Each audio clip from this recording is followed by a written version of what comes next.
Okay, good evening, everyone. Welcome. Thank you for coming and joining us for the learning of Teres Hashem, Be'ezras Hashem Yisbarach. As we welcome in Saba, we welcome in Yaakov Yeshua Selmar from Detroit, Menachem Yemansky, Barry Cement in the flesh, Marshall Castle, Baby Spry, Aaron Swade, and here we have in the shul, I don't know, everybody's out probably drinking coffee, but I saw Gedalia Engel and I saw Michal Avram. I know we have Ruvain Shannet who's on Zoom, Chaim Krainer, Stephen Holtzman, Chaim Lerner, Yitzhak Fuchs, Nachman Chapler, Naftali Javelin, Yeshua Shmuel Eisenberg, Avram Rezepkutz, Shimon, Rabbi Kranz.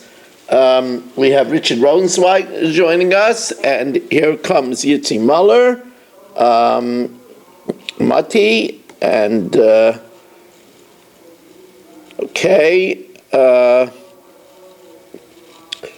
we are sponsored this Masechta by A.B. Spry, who's sponsoring the Bavas, with the hope that all of his children should be healthy Babas, and by Michal Avram, who's sponsoring the shir to support the shir and the efforts in Lakewood of our Batzis Torah. We welcome in Ilya Shutman, Shelley Zeitlin, who's joining us, and we are broadcasting tonight all the way. I drove 3.5 hours in the rain, all the way from Monroe, New York, close to the Tzion of one of the greatest people to ever be on this continent, and that's the Satmar Rebbe, Zeichet Tzaddik Brachas Chus Yagan Aleinu, and the beautiful shikun that he built over here of Torah V'Yira. So we are excited to broadcast from this bastion of Torah and Chesed. We're going to get right to it now, because they're actually waiting for me to speak. So I even did already the Mishnah Yomi. It's recorded already, so that's on Torah Anytime and on YouTube. I sent it out on emails. We're holding on Daf Zayin Amid Aleph, Amalei Rav Acha Medifti L'Ravina. We said that if we want to put a sveika in the deer, if we have an animal that's a suffix, and we want to include it in the count of the meiser. So, Amalei Rav Acha Medifti L'Ravina, my sveikos. What kind of a doubt? Ilema suffix b'chayris, if it was an animal that was born after a previous baby, and we're not sure if that was a fetus or a ruach ba'alma, so it's a suffix b'char, and you're telling me that it could be this suffix, which does not have to be given to the kohen, because we say it could be included in the count of 10 animals to make ma'aser behema. That can't be, because it says about the 10th animal, yiyeh kodesh amrachmana, that only when it passes through the door will it become holy. So therefore you can't use such an animal, because such an animal might be holy already. It might really be a bechar, so it might be holy already. Yiyeh kodesh amrachmana v'lo shekvar kadosh, and not an animal that might be already kadosh. Ella, it has to be suffix pidyon peter chamar. What happened over here is Michal Avram has a donkey that had some kind of a fetus, but we don't know if it was a valid delivery or it was just a ruach, a wind, and then it gave birth to a second child. So that's a suffix, whether it's a bechar, which has to be redeemed by a sheep, or if it's not a bechar. So misafik, out of doubt, Michal Avram redeems it with a sheep. But that sheep anyway doesn't have a kedusha, because it itself is not a bechar. It's just a redemption of the firstborn donkey. So if he had such an animal, so that animal could be included in the count of 10. Ela Suffolk Pidyon Peter Chamar Vikid Rav Nachman, like the case cited by Rav Nachman. Amar Rav Nachman Amar Rabba Baravu. Rav Nachman says the name Rabba Baravu. Yisrael Sheish LeAsora Sveik Pitrei Chamar B'Seich Beisa. He has 10 such cases. He has 10 donkeys, and his luck, all 10 of them had a questionable firstborn, and then afterwards a second one was born. So we're not sure if that second followed a first birth and it's not a firstborn donkey, or the first one didn't count and it is a firstborn donkey. Mafresh alei and asara saying, so he has to missuffix out of doubt, redeem this second donkey from all 10 donkeys with 10 sheep, or ma'asran, and those he could put through the corral, and the 10th one would have kedushas ma'ase behema. V'hein shaloi, all those sheep he keeps, he doesn't have to give it to the kohen because of a moitzi mechaber of a raya. The kohen can't prove that they were all really redemption from a firstborn donkey. So now the Gemara says, let's go back to the case that we had that Marshall and Barry are arguing over the bathhouse. Marshall says the bathhouse is his. Barry says the bathhouse is his, and Marshall goes ahead and dedicates the bathhouse. And the question was, is the bathhouse dedicated? Did the rabbis have to separate from that bathhouse with the question that it might be me'ilah, it might be committing trespass against hektish? So asks the Gemara, what's the maskana of the din of the bathhouse? Tajma. There was such a case in the academy of Rav Chisda. Rav Chisda bei Rav Huna, and Rav Chisda brought the shaila to Rav Huna. Upashta mehad amar Rav Nachman, and he resolved it from that which Rav Nachman said. Kol mamon she'ein yochel loitzia b'dayanim. Any money that you cannot extract with judges. And since Marshall doesn't have proof and Barry doesn't have proof, they can't extract it with judges. Hikdisha yena kaddish. If you sanctify it, it's not kaddish. Now, the Gemara asks, there's an implication over here that's a little problematic. The implication is mashma that if Barry has something that he could extract with dayanim, he would be able to prove in court that it's his, then before he succeeds to get it back, he could still be makdash. That's the mashmais. If he could extract it with judges, hikdishay kaddish, then even before he gets it, if he's makdash it, it's kaddish.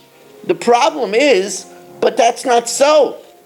Because until he gets it, it's eina b'reshusai. And that's the Gemara's kasha. V'amar Rav Nachman, says the Gemara, if he could extract it, it would be sanctified, even though he didn't extract it yet. But Rabbi Yochanan said not that way. What would be the case if Barry steals from me, and I'm not miyayish, I don't give up hope, and I have witnesses that he stole it from me? So the din is, I could extract it in court, I could bring the witnesses that he stole it, and I didn't give up hope. Yet the din is, if I makdish it, it's not kaddish. Neither of us can be makdish it. Barry can't be makdish it, even though he has it, because it's not his. And I can't be makdish it because it's eina b'reshusai. It's not in my domain. I don't have it. Says the Gemara of Amar Rav Nachman, if Barry steals from me and I didn't give up hope, I can't be makdish it, Barry can't be makdish it. Barry can't be makdish it because it's not his. I can't be makdish it because it's not in my possession. So you see here we have a case where I could extricate it in court, but until I do, I can't be makdish it. Says the Gemara, gewaltige answer.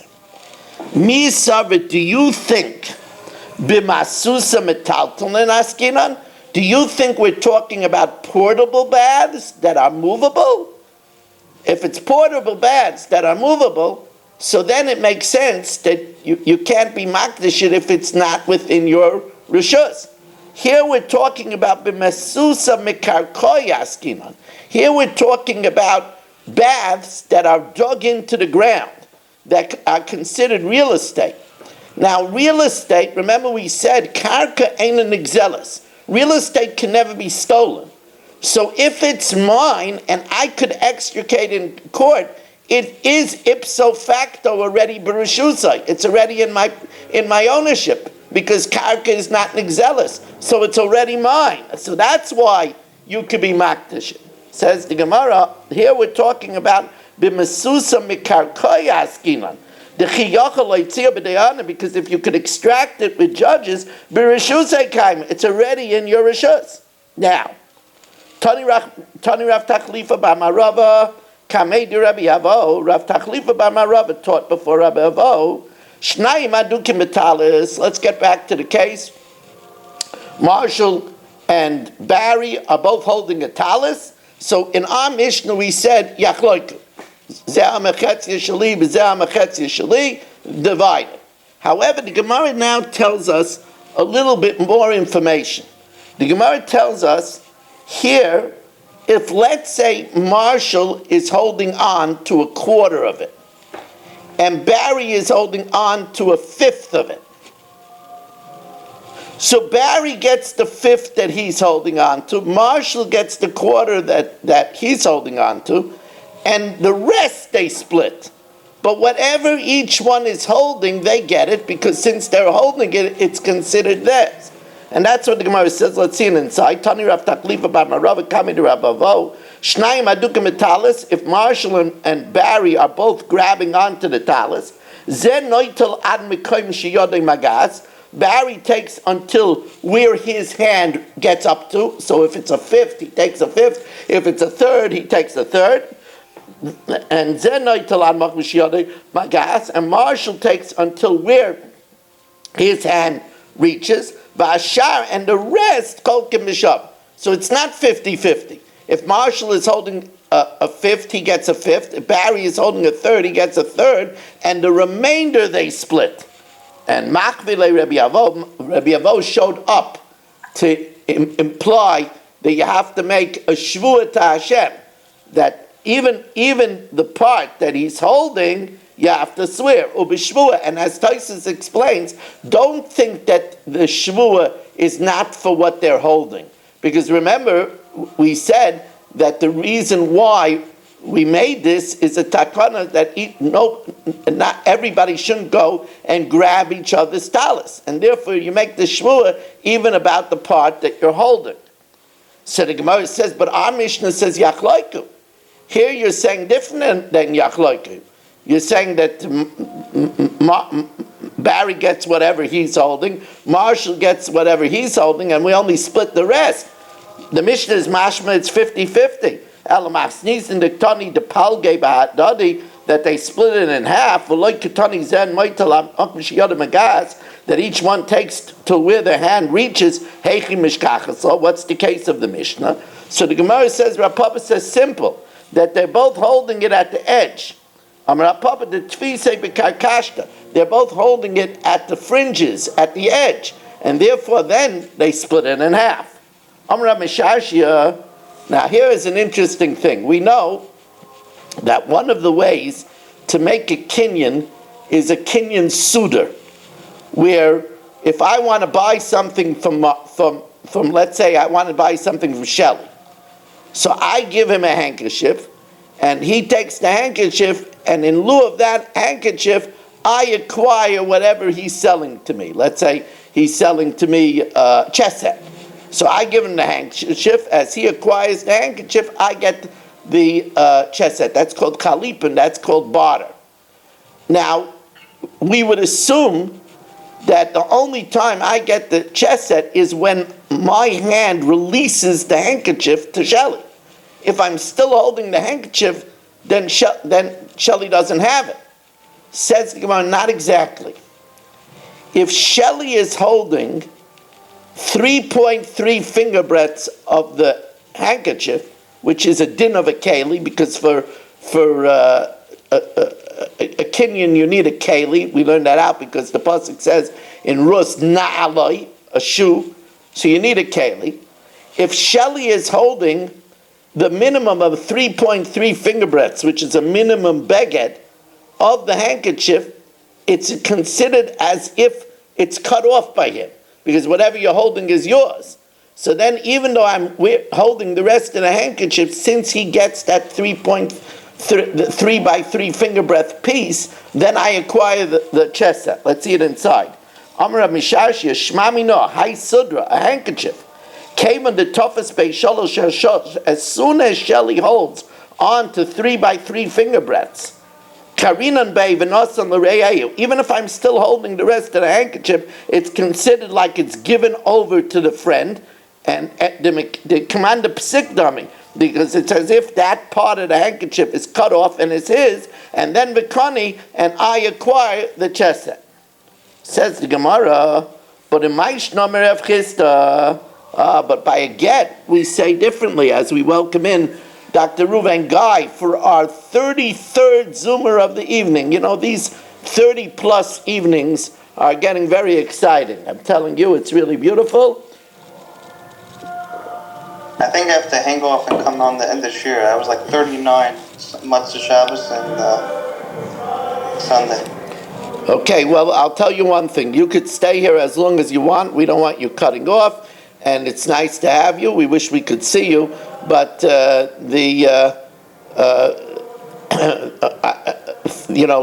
is a good number. 33 is a good number, Shimon. Lag Ba'omer. The Maisa is, I think David Helfgott is also with us, and Reuven Shannon is with us, because again, it's only tonight that I'm not on Kol Lashon. And of course, tomorrow night, hopefully for a long time now, I'll be back in my regular perch at the Agudas Yisrael of Beis Zev of Fairways Lakewood.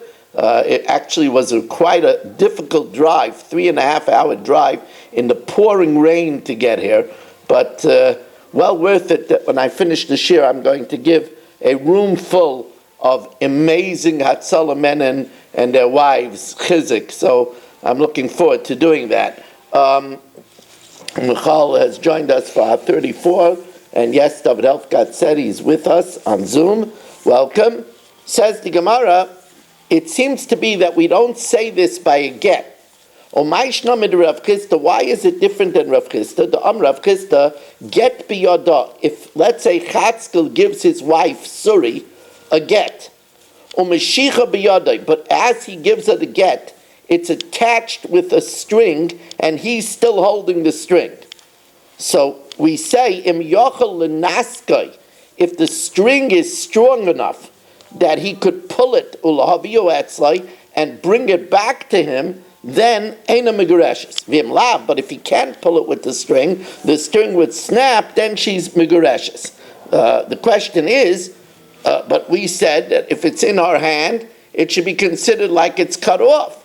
Says Gemara, yeah, but by get there's a higher standard. By get it says Sefer Krisus. So it has to be a book of severance. It has to be a complete severance. And if it's attached by a string, it's not a severance. Hasam krisus ba'inan v'leka. Hacha nesina ba'inan has to be given over. It says v'nasam l're'eyu v'ika. And as soon as Shelley holds a 3.3 amount of the handkerchief, that's already considered a nesina. And the Gemara continues now. Tanarabanan. Excuse me. Amarava. Im hoise talis mizuheves, if the talis that Marshall and Barry are both holding is golden cholkin, they divide it. So the Gemara says, pshita, that's obvious.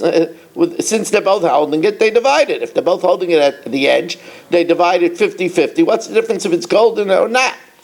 The gold is down the middle. So the Gemara says, so what? So they'll split it down the middle. Hanami pshita. Says the Gemara, no. What's happening is, is the gold is closer to Barry's side. So Barry says, let's divide it, that I get all the gold, because it's in the 50% near me. Says the Gemara, it's closer to Barry's side. Mao the same aploy haki, so divide it, so Barry gets 50% near him. That includes the full golden strip, and Marshall gets nothing. Says the Gemara, how do you know that you divide it horizontally? Maybe you should divide it vertically. Kamash Malon, my chaz is the palgus haki. Why do you divide it horizontally, and then Barry would get all the golden strip? Play haki, divided vertically, and therefore they split the golden strip in half. Tan Rabbanan. Now we have a very interesting case. Tan Rabbanan, and it's really nice to have so many people here joining us. Tan Rabbanan, Shnayim adukim b'shtar. You have Marshall and Barry are both holding on to a promissory note. What happens is Barry has a note that Marshall owes him $1,000. So Barry's holding the note, but Marshall's also holding the note. So Milvaimer, Barry says, Shalihu, it's my promissory note. Vimnofel mimenu, it dropped out of my hand, and Marshall still owes me the $1,000. I have the IOU note. The Leiva says, Marshall cannot tell a lie. He says, look, Shelchahu, you're right, I did owe you $1,000, but a prativlach, and I paid you, and you gave me back the note, and it dropped from my hand. So, the Tanakama says that if Barry wants to collect, Yiskayim Ashtar b'chaysamav, like any other document, if you want to collect, you have to authenticate it. You have to authenticate the signatures. While Divrei Rebbe, that's the opinion of Rebbe. Shem Gamliel Aimer Yachloiku. They split the loan in half, 500 and 500. So the question is, what's the machloikis over here? L'chaira, we understand the opinion that it should be split in half, 500 and 500, because they're both holding the shtar. So we don't know whose story is right, so they split it 500 and 500. Amar, Rebbe says Yiskayim Ashtar b'chaysamav, that if Barry could authenticate the signatures, the Govale Milva Kule, then Barry could collect the full $1,000. But why should that be? Marshall is holding the document also, so his claim might be that it fell from him and he already paid it. So it should be split half and half. It says Leslie, does Rebbe not hold of our Mishnah of Masnisin of Shnayim Eichsim Metalis that we're Yachloiku? Why should Marshall have to pay the full $1,000? Amar Rav Nachman b'mekuyim. If the shtar is authenticated, if the signatures are authenticated, and it's proved not to be a forgery, divrei akol yachloiku, then everybody holds that Marshall pays 500. Because maybe Barry is saying the truth, that it fell from him and he owes the 1,000. Maybe Marshall is telling the truth that he already paid it, so yachloiku, so he pays 500. Here the question is, ki pligi b'she'enoi mekuyim. Here the question is only if Barry can't get anybody to authenticate the signatures. There's two bozos signed on the shtar, and he can't get anybody to authenticate. But the fact of the matter is that Marshall himself acknowledged that he owed him the money. So maybe Barry doesn't have to authenticate it. And that's Taka. That we'll see. That's going to be the opinion of Rav Gamliel. So says the Gemara, Rebbe Savar. Rebbe says, Moide b'shtar shekesavai. Even though Marshall admitted that he owed the money, you have to authenticate it because you can't take part of Marshall's words. If you're going to believe Marshall that he owes the money, then you have to also believe him that he paid it. You can't take part of his words. So Rebbe says, if you want to take his words that he owed you the money, then also take his word that he paid you. If you don't want to take his word, then you got to authenticate the shtar. If you can't authenticate the shtar, then you can't collect anything. And therefore, Rebbe holds, Imekayim lay polig. If you could authenticate it, then you split it. V'iloi mekayim lay polig. But if you can't authenticate it, then you can't collect anything. My time, well, what's the reason? Without authenticating it, chas b'balnahu. It's a mere shard. It's useless. Man kamash v'lei l'hai shtara. Who is making it an authenticated shtar? Loiva. Marshall, who says, I owe you the money. But if you're going to take Marshall's word that it's a good shtar, you have to take his word. Hakama de priya, he said it's already paid. But Rabbi Shimon Gamliel disagrees. Rabbi Shimon Gamliel says there's no reason to authenticate this. Marshall agreed he owed the money, so obviously it's not a forgery. All the question is, who dropped it? So there, Yachloiku. Rabbi Shimon Gamliel said, you don't have to authenticate it. And even if you can authenticate it, Yachloiku is divided. Now, Nafal Yad Dayan, if it falls from the hands of a judge, Lo Yoitziu Eilamas, then the judge does not release the promissory note. So the Gemara says, Maishna Liyad Dayan. What's the difference if it fell from the hands of a Dayan? What's the point of if it fell from the hands of a Dayan?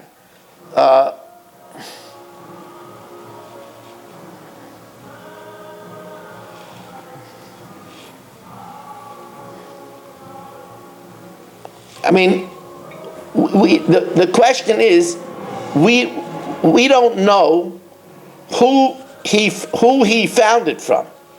We don't know who dropped it. Did Marshall drop it, or did Barry drop it? So what's the difference if it would be a Dayan? It could be anybody. It could be Dr. Block. It could be Mel. It could be Yeshua Shmuel. What's the difference? Ma'ishna liyad Dayan. Amar Rav Hachi Kamer. Va'achar shemotza shtar shenofal liyad Dayan. If somebody else found a shtar that was already authenticated by a judge, that means it has what's called a handpick. A handpick is a certification. That means that the witnesses were certified.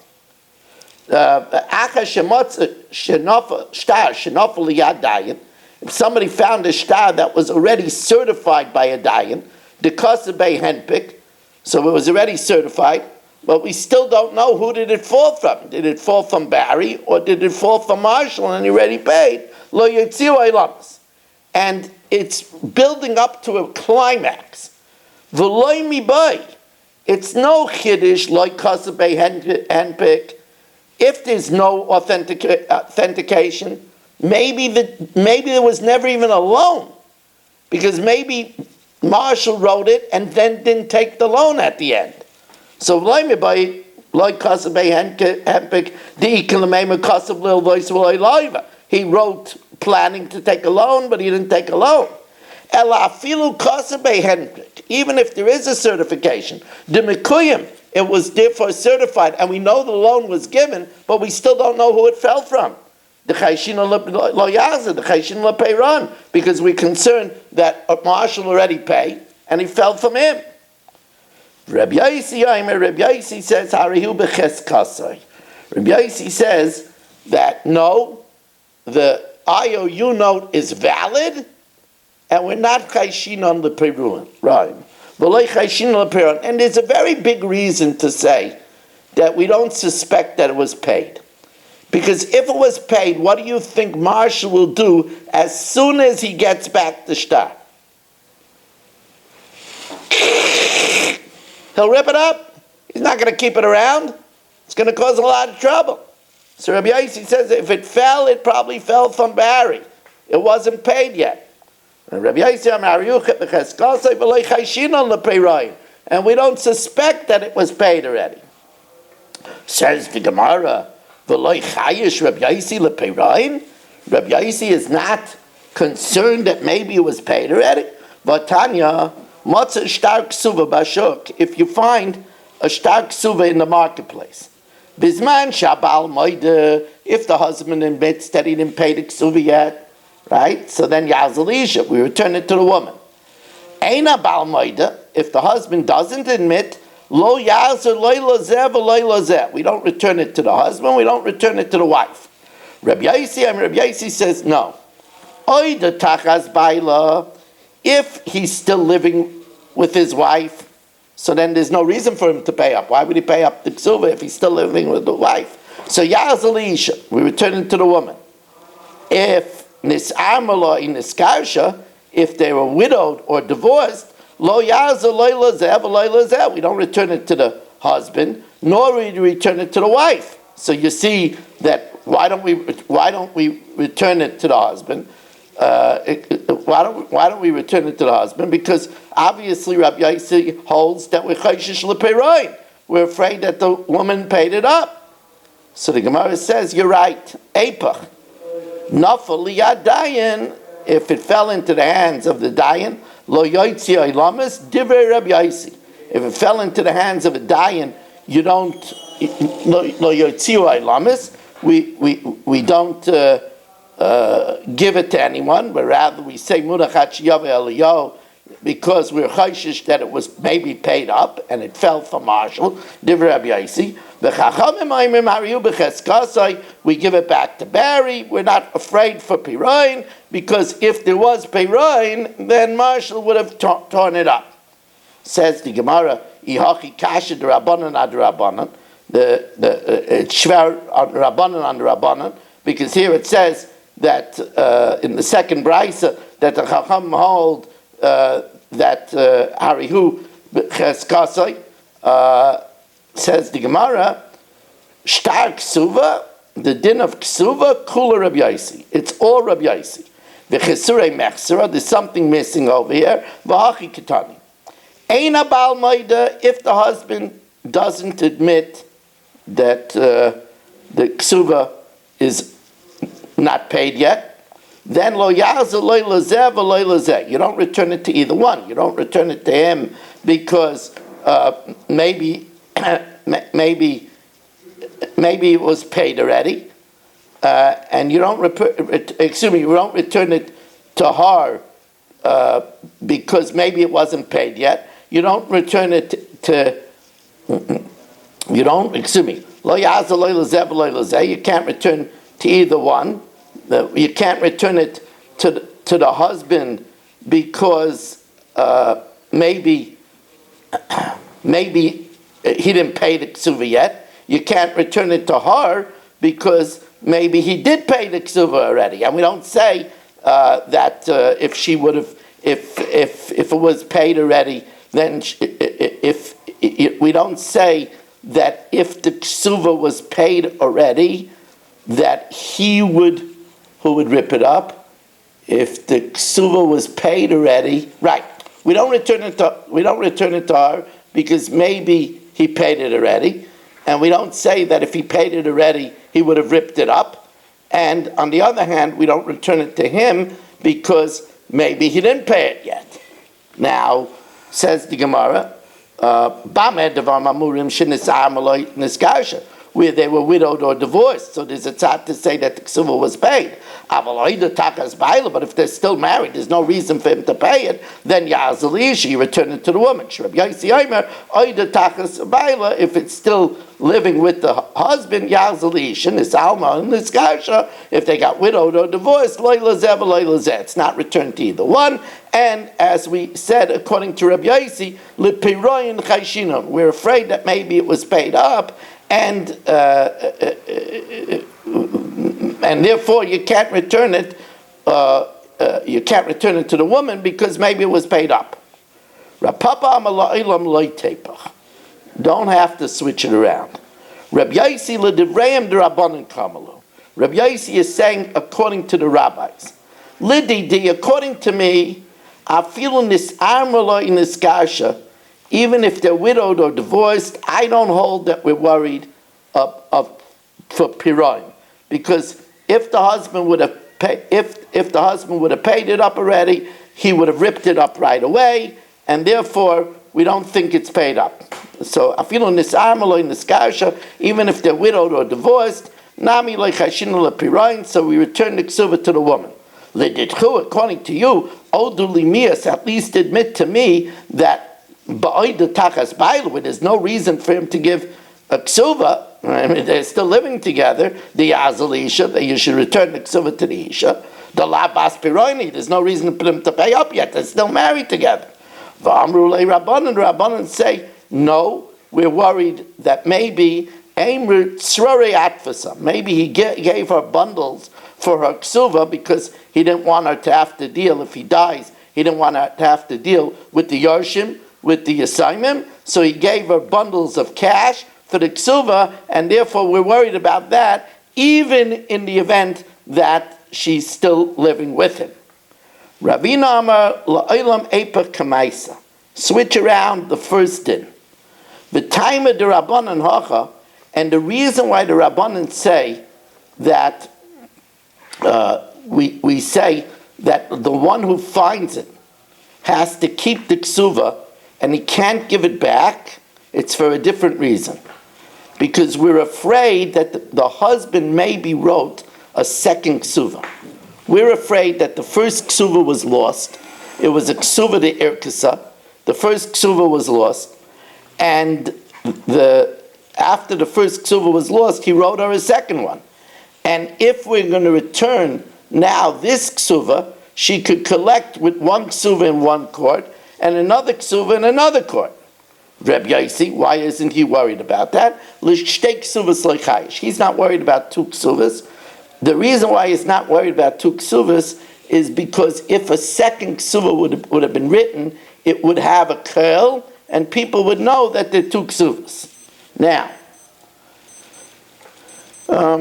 let's see, the din of typhus. You know what? We're going to save the din of typhus for tomorrow. Typhus and Tyref. We'll stop over here, Rabbi Isai. We want to thank everybody for coming and joining us. We did the Mishnah already earlier. Also, there is online already on YouTube on TorahAnytime.com for the Shabbos table for Parshas Vayakel, which has some really pretty astounding stuff. So give a listen to it. Thank you very much for joining us, and have a good evening.